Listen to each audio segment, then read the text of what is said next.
laisse le puck, tout le monde est ressorti, on va pouvoir aller... Oh là là, Sprunger, c'est Brodin.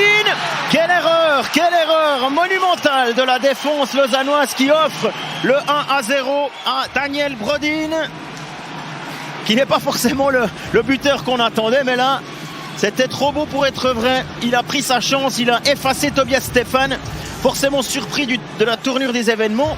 Mais alors, quelle passe catastrophique pour ressortir de sa zone. Il n'y avait quasiment pas de pression. On revoit Aurélien Martin, erreur technique qui ne lui arrive quasiment jamais. Et ce puck qui file directement sur la crosse de Daniel Brodin, qui ne laisse aucune chance à Tobias Stefan. Eh bien, les gardiens auront tenu jusqu'à une erreur individuelle. Et cette fois, c'est Marty, le fautif. Di Domenico qui demandait le puck, on a préféré Gunderson. Retour au top score fribourgeois, alors que c'est Brodin qui est allé se poster devant le gardien. Et goal! C'est Di Domenico qui marque. Tir sur réception, nouveau but en powerplay. Lausanne est puni à chaque fois. Cette fois, c'est Di Domenico et Fribourg a été patient. On aurait pu tenter de tirer avant cela. Et si mes yeux ne me trompent pas, c'est Diaz qui fait cette passe magnifique. Raglas avec la vitesse qu'il faut.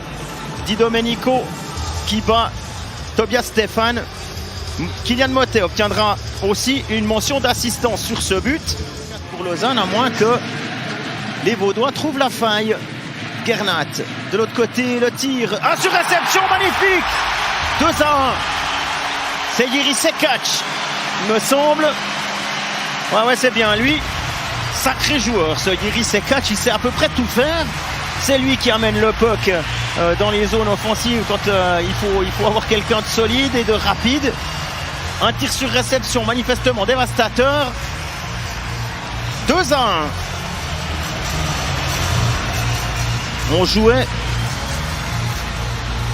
la 39e minute.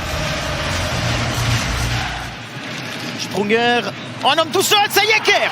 3-1 à 1:17 de la fin du temps réglementaire. On a attiré les Lausannois dans cet arrondi. Et puis ce puck qui vient dans le slot où le défenseur fribourgeois Benoît Yecker peut crucifier un Tobias Stefan abandonné par sa défense. C'est le premier but, le premier point de la saison du Fribourgeois.